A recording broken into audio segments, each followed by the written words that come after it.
and you'll receive a link to the recording as soon as it's available. And I'd like to introduce our speaker for today. I'm excited to welcome my good friend Patrick Tian. He's the author of the book Rhythm, which is all about how to achieve breakthrough execution and accelerate your business growth. Today, Patrick's going to share key insights on what top companies do to achieve their BHAGs, their Big, Hairy, Audacious Goals. Patrick, it's great to be here with you today. Hey Ryan, thank you. It's great to be here as well.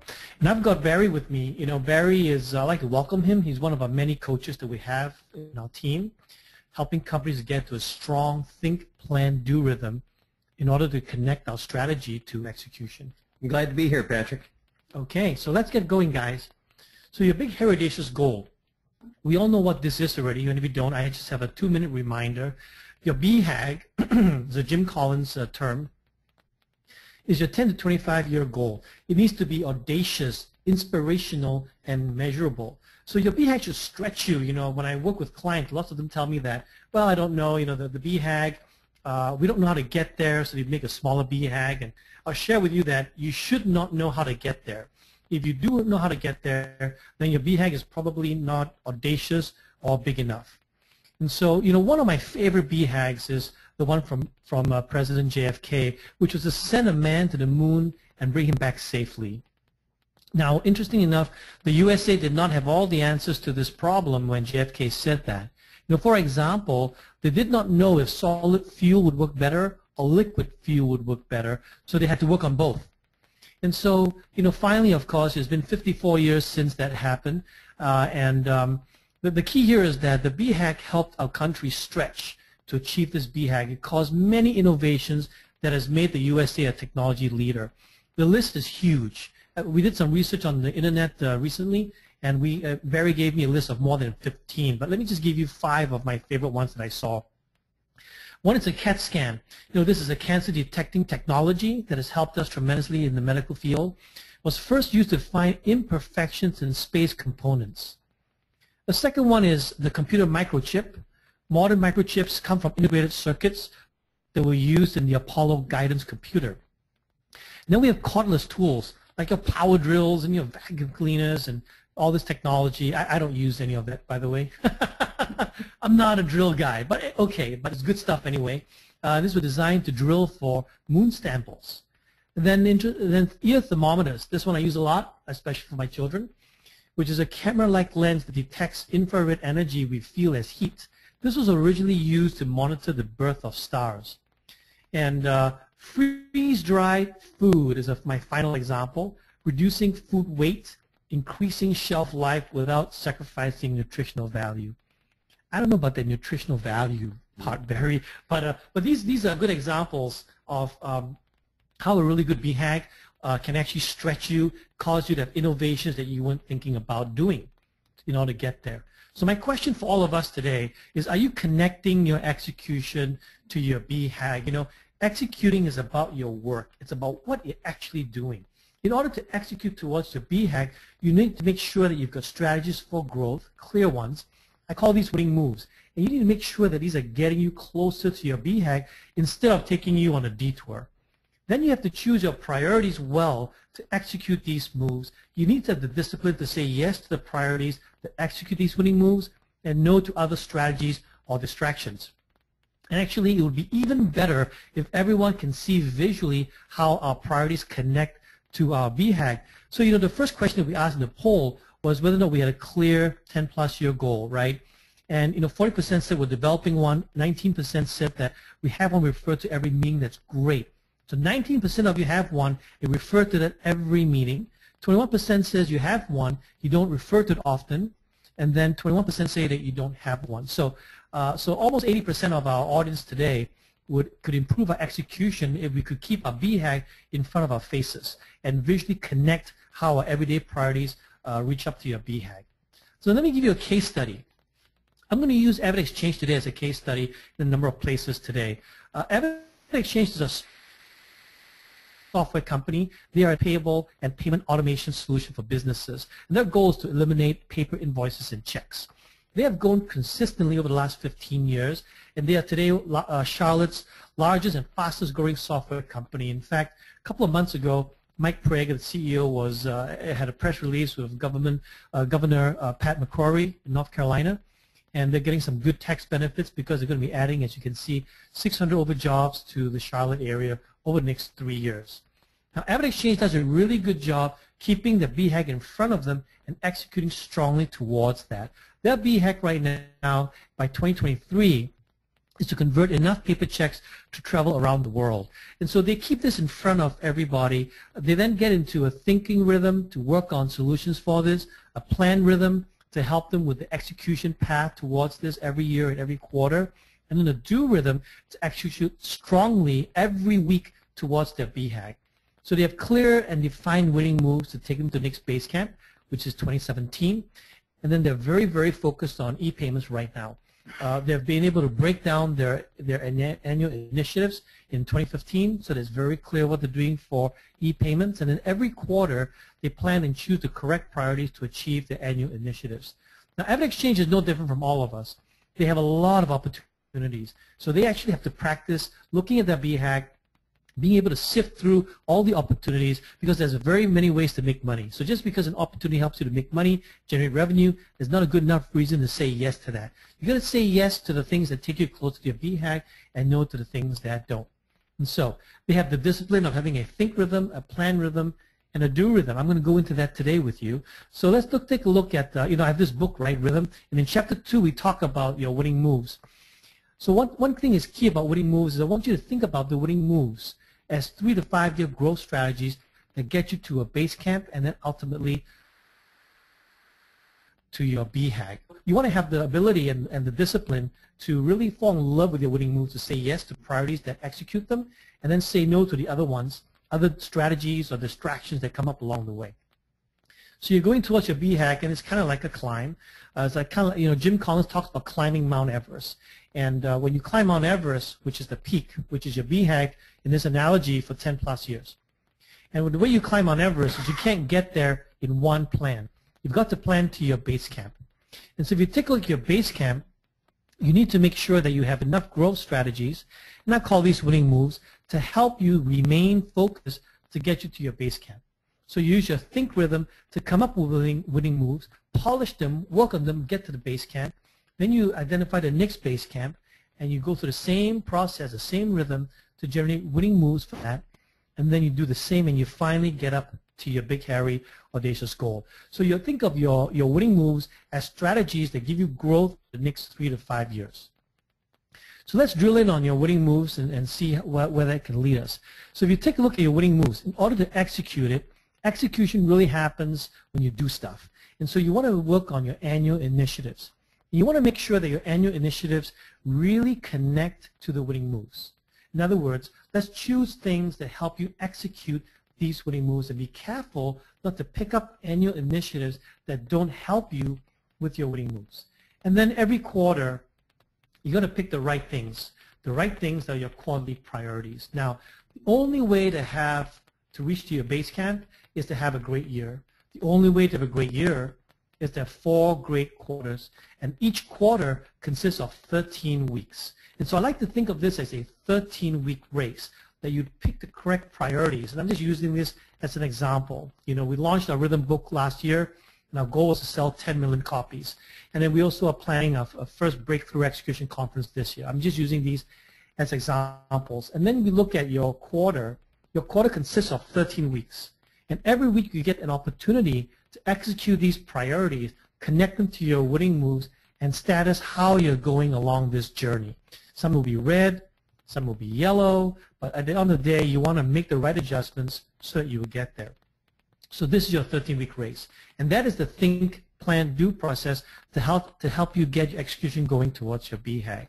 So, we have 2 kinds of folks on the call today. We have some folks who are Rhythm customers, they use our software, and some who are not. And so I got some stuff for both groups of the audience today. So for our Rhythm customers, here's how you can help yourself. If you notice that when you look at your priorities, there's a little icon there in blue. This is our strategy connector. If you click on it, it will show you how this priority, create and document onboarding training process for Rhythm Select clients, how this connects to the overall priorities, and all the way up to the annual priorities, all the way up to the winning moves. So this is one of our winning moves, is this product called Rhythm Select. So this is just an example of how you would look at your priorities and remain and keep this winning move in front of you all the time.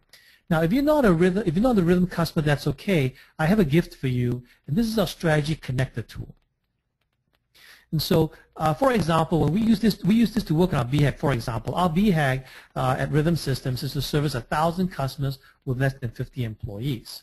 So, Patrick, I remember when we worked on ours, Chris Cosper, our head of coaching, pushed us to put a deadline on this. Yeah, I didn't really like that.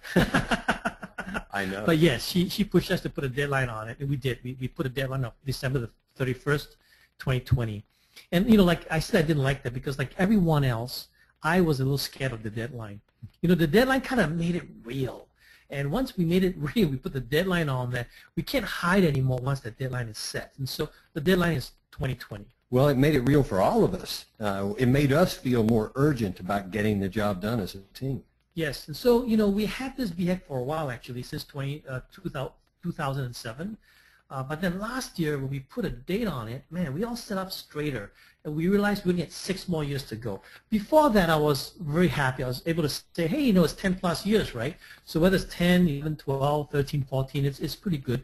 You know, Jim Collins says between 10 and 25 years. So I got lots of play there. But the minute we set a date, 2020, it made it very, very real. So this tool allows us to write down our top 3 winning moves. Doesn't really matter what they are. These aren't our real moves either. I'm just using this as an illustration. So let's just say we have 3 winning moves, you know, Rhythm Methodology, our Rhythm plus Village Coaching and Rhythm University, and then a Rhythm Select product. As an example. So now every quarter, write down your top 5 priorities. After you've done your quarterly planning, write down your top 5 priorities so that you can connect the dots. So for example, you want to launch the Rhythm book. Write that down and connect that to the Rhythm method and books. Build the next version of a Rhythm software. Connect it to the second winning move. Onboard and train for select clients to that winning move. And train and develop coaches with 40 hours of training. As an example, connect to that winning move. And then plan our first Breakthrough Execution Conference. By the way, that one is actually real. We're actually having our first Breakthrough Execution Conference this October. More news on that later. So you'll notice that the 5th priority actually doesn't tie to a winning move, and that's okay. Not every priority has to tie to a winning move. You could be working on an operational improvement, for example. You'll also notice that you don't have to be working on every winning move every quarter. If any of you have tried doing this before, here's what you already know. This is complex and it's difficult. This tool will make it easier and will make it simpler for you to connect the dots. Yeah, and you know, you brought up a very important point. I just want to reiterate, Barry, that you don't have to work on your winning moves, every winning move every single quarter. A quarter is a 13-week race. And so, you know, this is over 3 to 5 years. So in fact, in this example, I show you only working on 2 of the winning moves, and that's fine. There may even be quarters where you're only working on 1 of the winning moves, and that's just fine. A Gallup poll recently determined that 71% of the employees in the United States are not engaged. So I don't know why. You know, maybe it's because many people don't understand how to connect what they're doing to the BHAG or the purpose of the company. And I know that if I'm connected to the BHAG and the purpose of the company, I feel a lot stronger, a lot more passionate, a lot more engaged about the work. And so, interesting enough, 71% of employees in the U.S. are not engaged. So in order to engage everyone fully, executing strategy does not only belong to the CEO and the executives. It really belongs to everyone. So in this way, your entire team can be executing towards your big, hairy, audacious goal. So Ryan, I think now is a good time for us to pause and see if you've picked up any questions from our audience.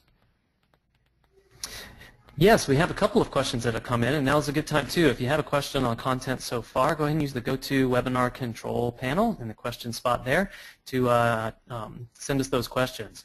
We do have a couple that have come in. One's from Kirk. Kirk is asking, he says, our BHAG is a revenue number only. Do you have any thoughts on that versus a more aspirational BHAG? Yeah, so I don't like a revenue number. I think a revenue number needs to be a target in your BHAG. But here's why you want a more inspirational goal. Firstly, if you look at setting a man to the moon, you know, you knew that President JFK wanted to send a man to the moon. Therefore, directed the innovation towards space exploration. If all you say is, hey, I want to become a $100 million firm or a $1 billion company, it doesn't help direct the innovation. It doesn't help you choose, which to say yes to, which to say no to, because there's so many different ways to get to 100 million. So for that reason, I much prefer a BHAG that is more descriptive of a destination versus a financial number. Thanks, Patrick. I have another question from Stephen. He asks, is the 10 to 25 year range arbitrary? Why not 5 to 10 years to get to the BHAG? So 10 to 25 years is what is advocated by Jim Collins. I've found for our clients that 10 plus years is really good. In other words, if you're a mid-market firm, I think 10 years is a really good number. So why not 5? Because strategies sometimes take 3 to 5 years to develop, and you want to think longer term. Some strategies even take longer to develop. And so for a lot of us in mid-market firms, we haven't flexed those muscles to think about our 10, 15-year goals. So I think it's a really good practice to build a habit to think longer than 5 years. Yeah, just got a question from Ryan. He says, what if you're a departmental group following this process within an organization? Can you set a BHAG for a department and follow the same process? So Ryan, that's not you asking though, right, Ryan? I'm just kidding. So if you're a departmental group, I would suggest that that's another Ryan. Yeah, I would suggest that the company only has one big Hairy Audacious goal. Now, what you may want to do is figure out what are your 3-year strategies within your department that support the winning moves that take you to your BHAG. So that's how I would connect the dots if I was head of a department. I would figure out what are some key moves that I'm going to make in my department and how that actually connects and supports the winning move. So I probably don't want to have a key move in my department over the next 3 years if it doesn't help support the overall strategy. So I want to connect the dots that way.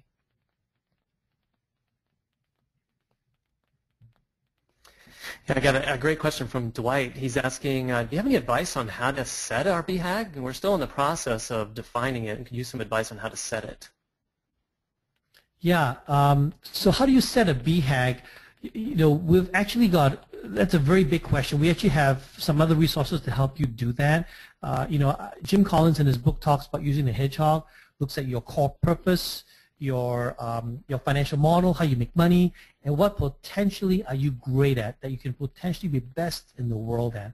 Using those 3 filters, we ask a lot of questions and help you determine the BHAG. So that's how I would go about doing it. I think it's a process versus an event. And if you need more help, call us and we'll be happy to help you. Oh, yes, Barry just reminded me we have a BHAG guide as well that you can download from our site that may help you go through that process. Thank you for those questions. Yeah, so multiple blogs on the topic also. So let's go ahead and move along, Patrick, for the sake of time. Okay, so do you have the right winning move to get your BHAG, right? So our webcast today is about executing towards your BHAG. And so to get to your BHAG, you've got to have the right winning moves. Now, Jim Collins says that many companies die before becoming great because they actually have too many opportunities. I like to say that they died maybe from overeating from the buffet of opportunity. But the great companies can say yes to a few great strategies and have the discipline to say no to everything else. So, they view everything else as just distractions to be avoided. The only way to do that is to really fall in love with your winning moves. So how do you prioritize your winning moves? There are 2 steps. The first step is to prioritize and choose correctly. The second step is to validate your assumptions before going on to the winning move. And so this is the first step. So this is the first step. When you look at your winning move ideas, you have a bunch of them. I suggest rating each winning move based on 2 criteria. 1, what is the revenue growth impact from 1 to 10? 10 being the most and 1 being the least. And then what is your ability as a company to execute 1 to 10? 10 being the best ability and 1 being not very much ability to execute on this particular idea. Then you put this on a 4-block matrix that you see here. The high impact with good ability to execute is the green quadrant. We call those your winning moves. High impact with less ability to execute. Yellow quadrant could be expensive, may need more resources. And by the way, just because it's in the yellow quadrant doesn't mean it's worse than the winning moves in the green quadrant. It just means that your ability to execute is lower. So How do you choose that? Well, if it helps you create a barrier to entry or a barrier to exit, that will be potentially a really good thing to do. If, for example, a very successful strategy of Apple is the Apple Store. And the Apple Store is very expensive to do, very hard to replicate. Competitors can't replicate that. So that is clearly in the yellow quadrant. Very expensive, but a winning move that has proven very strong for Apple. So Barry, why don't you take our friends through this example? Yeah, so this winning moves tool that we have, in working with our clients, I've noticed that many companies and executive teams have a lot of winning moves. In fact, they think they do. It's just a lot of ideas many times. The danger is attempting to push on them all at one time, and sometimes because it appears to be low-hanging fruit. However, we don't want low-hanging fruit. We want impactful fruit, fruit that's going to help us 2x our business, maybe 3x our business over a period of time, 3 to 5 years. Recently, I was on site with a client, Patrick. It was a manufacturing company, and we used this tool to discuss their potential winning move ideas. They discovered that because of the way they were investing in training of their sales team, that they became experts on the equipment to the extent that they were able to fix problems and repair equipment that was running competitors' parts. This actually generated the idea for them that they could create a consulting group that could get them in the door at these companies who were using competitor parts. So the tool provided a framework that focused on the potential revenue impact versus the ability to execute on the ideas. It was an objective framework for them to have some really tough discussions about the various winning move ideas and allowing this one to rise to the top. So they had more winning moves than this one, right, Barry? That's right. Actually, they had 10 to 11 ideas, and then we narrowed it down to 3. And so what happened to the other ones? So the other ones we moved to their idea bench. We keep the ideas for future discussion. We didn't want to lose them. But now they're focused on just these 3 winning moves to get them to their base camp. That's part of their 3 to 5 year plan. That's good. So we use the idea bench in this way. So you don't necessarily say no forever to an idea. You put that on the bench, and maybe the idea can develop in the future to have more impact or maybe easier to execute. So now you've got your winning moves. How do we actually execute what's your BHAG?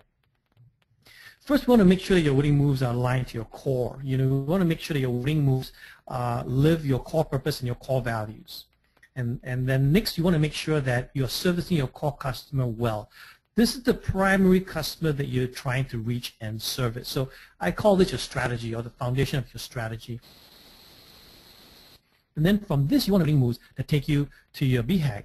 So you may have 2 or 3 winning moves for the next 3 to 5 years, right? And you may have one that is, like the Apple Store, kind of a nice, expensive winning move that's hard for people to replicate. Hopefully, this takes you to your first base camp. And then from there, you come up with more winning moves, which hopefully takes you to your next base camp. And then you do this base camp by base camp, you get up to your BHAG. So this is the rhythm of thinking and working and developing winning moves. As you can see, it takes multiple winning moves through multiple base camps to get to your BHAG. Now that you've chosen your winning moves, this would be step number 2. You want to validate and test your assumptions. Jim Collins calls this firing bullets. So for example, AvidXchange tested their assumptions very well when developing their AvidPay program, which is the payment program. And then these assumptions end up in your financial model. So they are really important for you to get right before you staff up and scale up and spend money doing them. Because these assumptions become pillars in your financial model. Your business and funding depends on getting them right. So you want to, by the way, you want to test a lot of things because it's cheap to test it. It's more expensive once you've announced it, you've implemented it, you've built stuff on it. Now it's expensive to fix it. So AvidXchange fired a lot of bullets before committing to the financial model in the AvidPay product. So these are some examples that you have to consider. Like, for example, how do we make money on transaction fees? Can we? Can we make money on the transaction itself? Do we need a payment network partner? How do we handle credit cards? So remember, testing is cheap right now while you're in design phase. Learning after you build it in the open world is much more expensive. So in validating the assumptions of real-world data and questions and insights, they found ways to improve their model.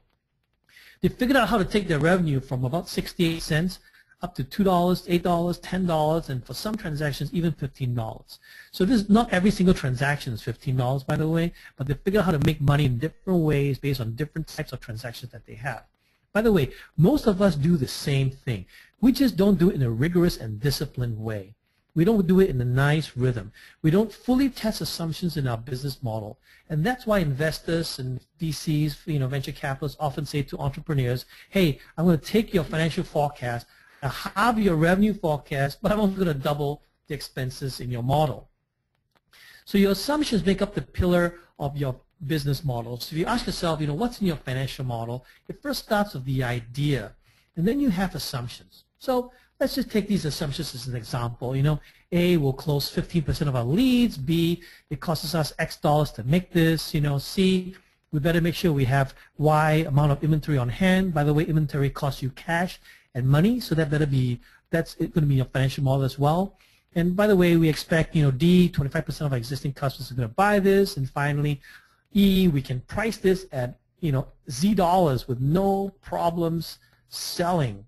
So your forecast is based on this, and you don't want to base your forecast on shaky pillars. So we just quickly saw a lot of work, Patrick. How long does this normally take?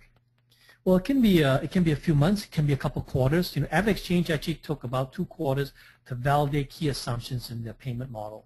So this is the reason that we advise CEOs and executive teams that they need to get on a think rhythm. They need to work on this with discipline and consistency so they can validate all of their assumptions. So if you take a look at your assumptions, right, your business model now looks beautiful at first, looks beautiful. So you start spending money. You start saying, that's great, let's go out and start building our products and services. It's going to cost us money to sell it as well. We start selling it, there's cost of sales, and we're successful, and bam, it's beautiful. Notice how beautiful this financial model looks. It's balanced, it's perfect. So now, did you test your assumptions, yes or no? If not, well, life happens. So what happens in case you have an assumption that is wrong completely? So that would be the red one. What happens if you have a couple that are not quite right? So let's say these are like the yellow ones. So Patrick, you mentioned that financial investors often say to CEOs, I'm going to take your forecast, and I'm going to double your cost, I'm going to cut your revenues by 50%. Why is that? Why is that? Well, this is why that is, right? So in this example, you see we have some pillars here, some assumptions which aren't right. And they have found that here's where we failed. We fail on these assumptions. And what happens when that happens is that it costs you more to build and a lot less revenue comes in. So this is what happens, by the way, or how it looks when you double your expenses, or double your costs. It costs more now to produce your product and costs more to sell, and of course, less revenue. So that's what it looks like. So this is one of the things that we look for when we coach companies to execute well. We examine their assumptions to make sure that this does not happen to them. That's right. And so now you see why investors want to double our costs and half our revenue forecast, because most of us don't have a good methodology to validate and test our assumptions. And so when we build up financial models and our forecast, this is not what we want to see. So this looks kind of theoretical. So let me give you a real life story that's playing out right now. It's happening in real time. So Nintendo's president, by the way, I don't know about you guys, but a bunch of years ago, my kids insisted we buy a Wii, and I didn't want to buy one, but when I bought one for them, I kind of took it over myself. So Wii was a phenomenal winning move. So Nintendo's president, Satoru Iwata, said at a shareholder briefing, we failed to reach our target for hardware sales during the year end, when revenues are the highest. So they failed to get the Wii U new product to fly off the shelf, even though they cut their price by $50 in September to $299. And so now Nintendo had to slash the global sales forecast for this device for the year ending March 31 by almost 70%. 70%. Man, they're tablets, and now they're disappointing investors because their financial forecast is not playing out. So these are the adjustments that they made to the model, and unfortunately they made it publicly where it's very expensive. Dropping the price, that's an assumption they had. What price point they expect? Product probably not on trend. People aren't buying it. Analysts are now saying that they underestimated competition that came from smart devices. So they'll be like us saying, we're going to sell X number of stuff against our competition. So this is an example also of a winning move that is slowing down. The Wii was so hot years ago. It's getting old, needs to be renewed. So to that end, our rhythm customers need to have a tool to help them. And so if you look at our rhythm customers, you go into your strategy, and under strategy, in winning moves, you will see the ability to actually capture your assumptions. This should help you to slow down and think through them, think about how you want to measure them and the data you need to collect to validate. This is really important for CEOs and for teams to get. Assumptions that fail and then turn red may be because they were not validated rigorously. If you use this template to measure and collect your data and some real-world insights to validate your assumptions, you'll be better off. In fact, do this for each and every assumption in Patrick's previous diagram. A few minutes ago when we were looking at winning moves, you said that prioritizing your winning moves is the first step. Validating your assumptions is the second step. So we're looking at the second step that you should take before you commit resources to any winning move. That's right. Now, I hate to say this, but guys, coming up with the winning moves, that's like the fun stuff. Executing and making sure your assumptions are right before you go all in, this is the hard stuff. And hard stuff sometimes isn't fun. So this is where execution is where the rubber meets the road, where you got to really validate these assumptions. Now, if you're not a rhythm customer, that's fine. Create a simple dashboard or for this template. You want to write down what the assumption is. You want to write down how you're going to measure it. So what KPI could you track? What data could you track? You want to find ways to test and collect data. And then you want to make sure you're discussing what you're learning with your teams monthly or even weekly.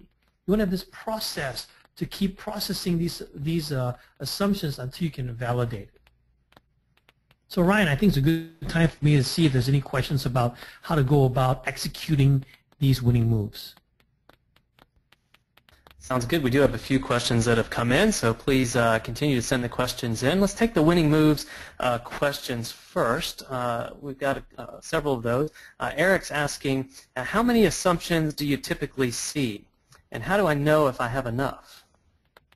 Well, when you write out okay, so Eric, when you write out your business model, every variable in there is an assumption. In other words, your business model, your financial model is made up of math. And so every variable there is an assumption. You're going to assume that you're going to buy something for X price. Go check that out. Those are easy assumptions to validate. Some are really hard to validate, like X% people will buy. That's also an assumption you want to validate as much as you can.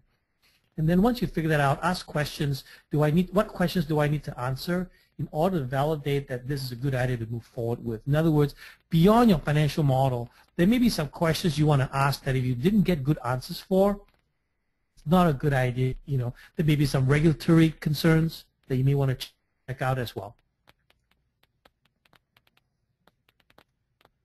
And Jennifer's asking, even after you've validated or tested the assumptions, it still may not work perfectly, right? How do you discover it early?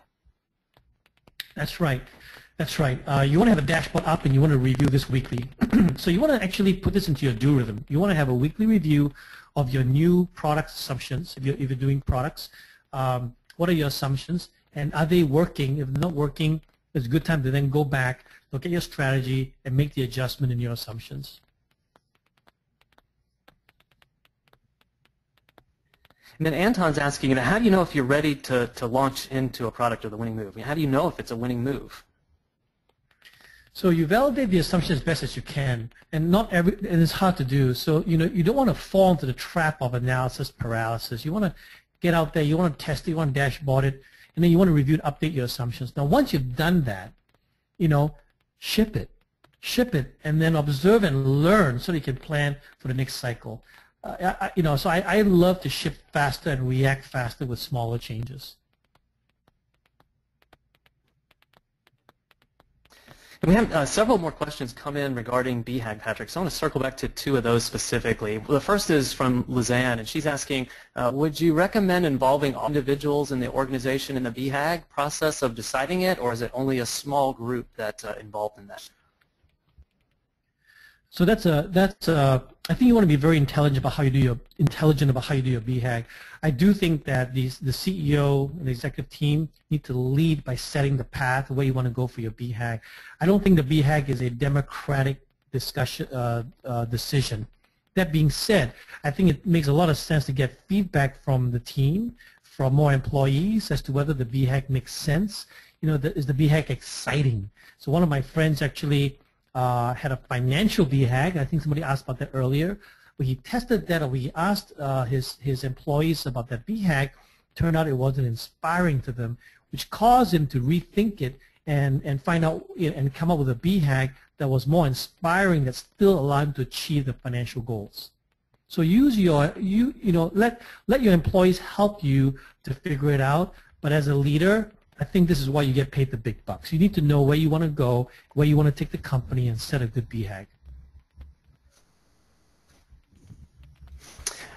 Thanks, Patrick. I got one follow-up question from Kirk related to that answer you just gave, and then we'll move on. So he says, so our BHAG is for a corporate umbrella, hence the revenue number only. Do you propose each operating company have its own BHAG and winning moves? So I don't really know. That's a very complicated question. Really need to look at the company. If it's a corporate umbrella that is one cohesive company, you should only have one BHAG. But if it's it's kind of a holding company type style where you have 5 companies or 4 companies doing entirely different things, run entirely separately, then they probably need separate BHAG. So I think it's a case-by-case basis we have to look at. All right, thanks. I think we're ready to go on. Great. Okay, and then hopefully I'll try and maybe we have a bit more time at the end for questions. So the last thing I want to share with you today is how to face the brutal facts. Now, Jim Collins talks about facing the brutal facts, and that sounds really good. It's just kind of hard to do. So I want to give you one way to do that. To me, facing the brutal facts is you want to review your facts and take action weekly. You want to turn your quarterly plan into a 13-week race, and then every week you have this weekly dashboard and mechanism to provide visibility, and then to think about what adjustments you need to make. So, a good way to face brutal facts is to build in these red flag mechanisms, right? Where the things which are not working out correctly, it shows up in your dashboard as a red flag. Now, these red statuses and red flags are triggers, triggers to help you to stop, so that you can the information you have. On a weekly basis, use your dashboards to discuss these red flags with your team. Now, I got to tell you, dashboards don't solve problems, people do. So just because it's flagged red on your dashboard, that problem is not going to get solved unless you guys discuss it and come up with solutions. And so most of us have status meetings, right? And when I did a poll of our clients, I found that most people had weekly status meetings, and most people spent somewhere between 70 and 80% of the time working on the status, discussing the status. And so I got to tell you, man, I've had status meetings, and this is how I often feel in the status meeting. I don't know about you, but oftentimes, people are droning on about their status, and that's kind of how I feel. It's kind of boring. I need help. Actually, I need to be rescued. But I got a secret for you to think about too. No one is actually listening in the status meeting to think about it. If Barry and I are in a status meeting, and Barry's giving his status, and I'm about to speak next, well, what I'm actually doing is I'm coming up with what I'm going to say. So I'm not really listening to what Barry's saying because I'm too busy figuring out what I'm going to say. So in a status meeting where we go around the table and everyone provides status is actually a very expensive way for your team to not be engaged, but to be actually absorbed in their own status. Patrick, I'm going to have to be transparent here. 3 years ago when I came to the company and we had our meetings, I actually felt like I was cheating because I was energized. We were actually focused on the right things and moving forward. And I almost left feeling like this can't supposed to be because I was so energized. It felt like cheating in meetings. So the way you cheat in meetings is the way you prepare for these meetings. In other words, it's an expensive meeting. If you think about it, you've got your executives in the room for a couple of hours. You could either be discussing status or you could be facing brutal facts and solving problems. So the way you do that is the first thing you got to do is everyone has to submit their status before the meeting. We have to commit to actually understanding where we are and where our friends and colleagues are. We may even have to prepare, think about what we want to work on at this meeting. So yes, there is work before the meeting so that you can face brutal facts. So clients who execute well, who want to face brutal facts, we call these adjustment meetings. So instead of calling it a status meetings, call it an adjustment meeting. Come together to solve problems. And so an example like that, you have a sales pipeline, you have a red flag comes up in week 3, and then you want to have that discussion. And one example I often see, I've worked with many clients here, is that the salesperson may sound like a lot of good things are happening. The person's gut may say, hey, my gut tells me good things are happening, but there are no sales yet. It just takes time.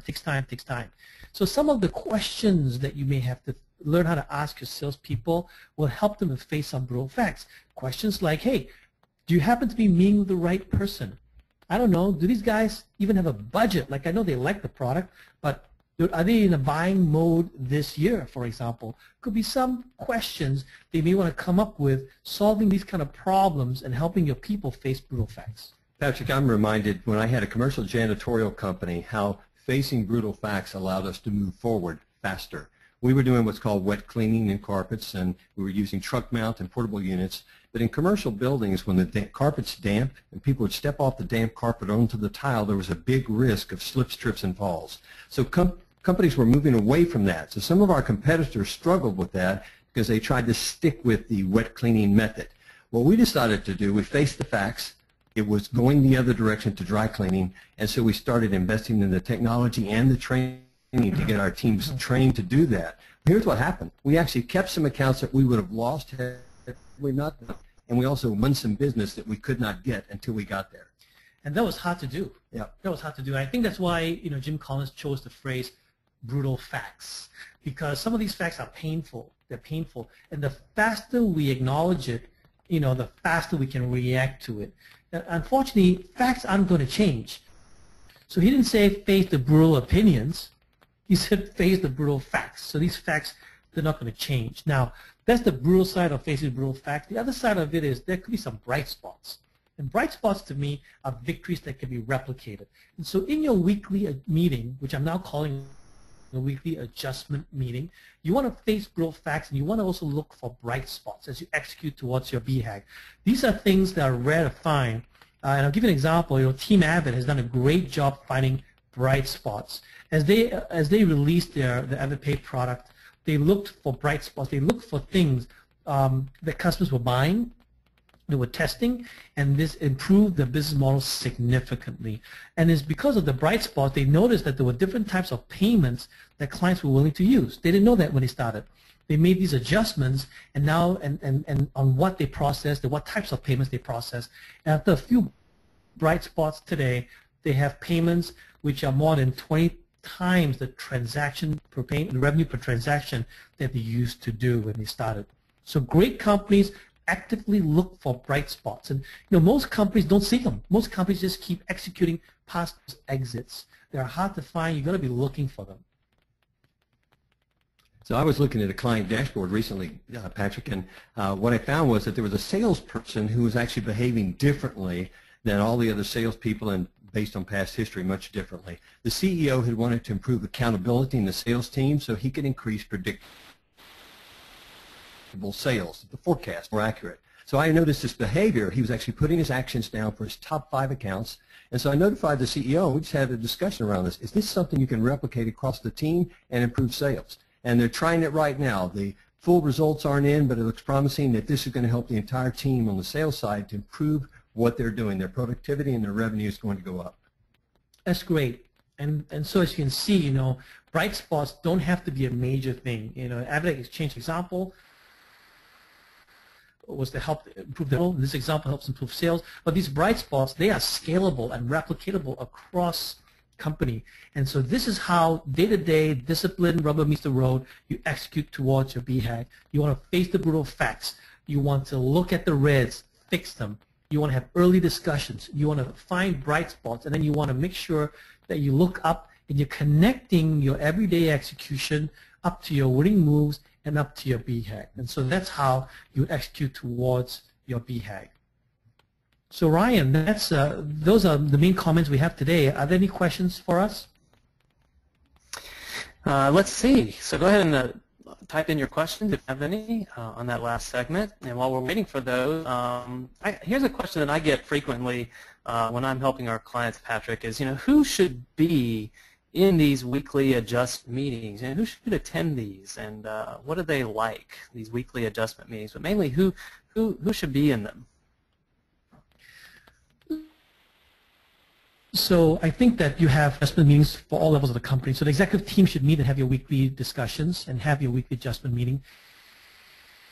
Each department should have a weekly meeting as well. The department head should pull his or her team together, have a weekly meeting on what's going right, what's going wrong, what adjustments do they have to make, and most importantly, actually, how to connect this week's execution back to our strategies and back to our BHAG. Thanks, Patrick. And then Anne's asking, what are the main obstacles that you've seen to people facing the brutal facts? Yeah, so facing brutal facts is really hard to do. I think people are fearful of being wrong or being yelled at when bringing up a possible problem. Don't shoot the messenger, but lots of us scold the messenger even though we don't shoot him. And so they're afraid, so they wait till they're sure or even never.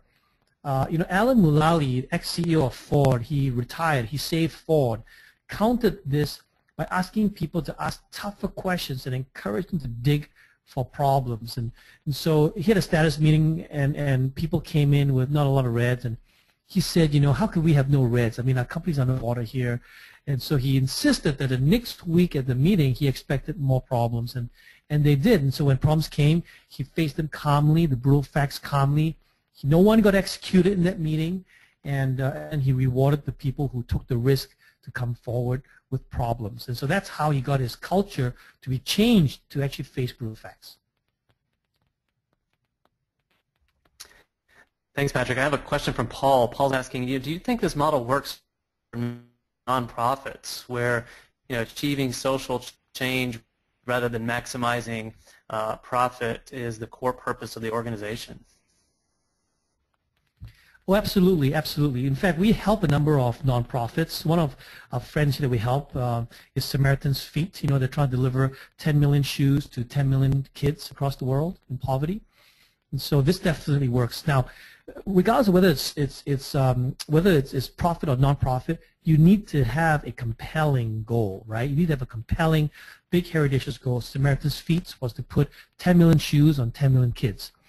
And then you need to execute weekly. So if things aren't working, or if you think that a donation was coming in and is not coming in, and the nonprofit may be depending on that donation for its operations, or face the brutal facts earlier, will allow you to react quicker and go find another sponsor. So yes, this works for nonprofits. Very important for nonprofits as well. Thanks, Patrick. Rodolfo's asking, when facing the brutal facts, can you drop a winning move or maybe recycle it perhaps and define another one? Have you seen the need to change the BHAG because of the execution?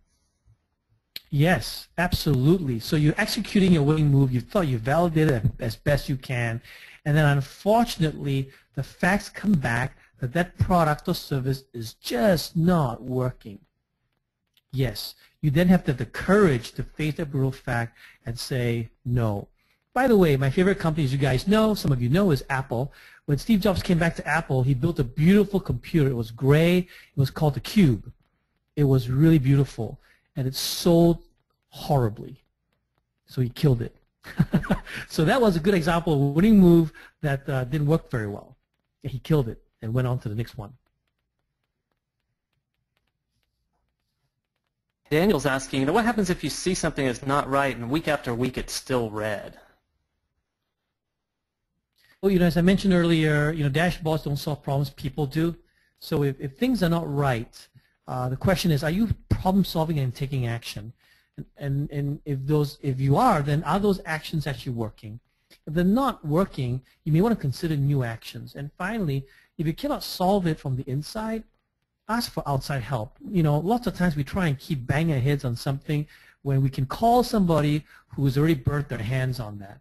So, I found that there is no problem that cannot be solved with calm thinking and intelligent brains. Maybe those brains aren't in the room for this particular problem, so let's go get those brains.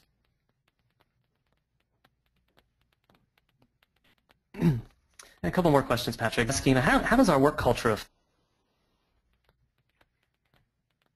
So, I think work culture really is an important piece to think about. In the example I gave when I answered the earlier question from Alan Mulally, he had a work culture that was afraid of fear and punishment when he took over. He changed it. But before he changed it, folks did not come up with their brutal facts. So it is very hard if you have a work culture that's fearful of punishment for facts to have people face you with brutal facts. So in many cases, you might have to use this as an opportunity to help change your work culture. Get some trust built, some openness. I love Patrick Lencioni's book, 5 Dysfunctions of a Team. That could be very helpful here. And one last question, Patrick. It's back on the B topic. When is it time for a new BHAG? How do you know when it's time for a new BHAG? So a few things. First, it's time for a new BHAG when you get there. By the way, AvidXchange is on their second BHAG right now. So they've fulfilled the first BHAG and they move on to the second BHAG. That's usually when I would say it's time for a new BHAG. Now, oftentimes, as you're about to finish your BHAG, it's no longer challenging. That's because you're almost there. It was challenging 10 years ago, and now not so challenging. You can start working on a new one, like coming up with one, because you need to be in a think rhythm to do that. But I would sure love to see you finish that BHAG. So there's a difference between, you're at the 1-inch line or 1-yard line, and you need to push in. Unfortunately, the Seattle Seahawks didn't push in, so they didn't finish on Sunday, So you want to finish and achieve your BHAG. And if your BHAG is not audacious enough, then you want to change it. All right, Patrick, thanks. That's all the questions for today. Great. So thank you very much. And we talked about your BHAG. We talked about executing to your BHAG, having the right winning moves, connecting to your execution, and validating your winning moves, right? And we talked about making sure that you face the brutal facts and connect that to your BHAG, executing every single week. So thank you very much. We'd love for you guys to do our survey for us. Thank you, Ryan. Thank you, Patrick and Barry. Thanks to all of you for joining us. This concludes our webcast. Please help us by taking the survey that you'll see when the webcast ends. The webcast was recorded. You'll receive a link as soon as it's available. And you can find more learning and valuable tools at our website at www.rhythmsystems.com. Again, thank you so much and have a wonderful day.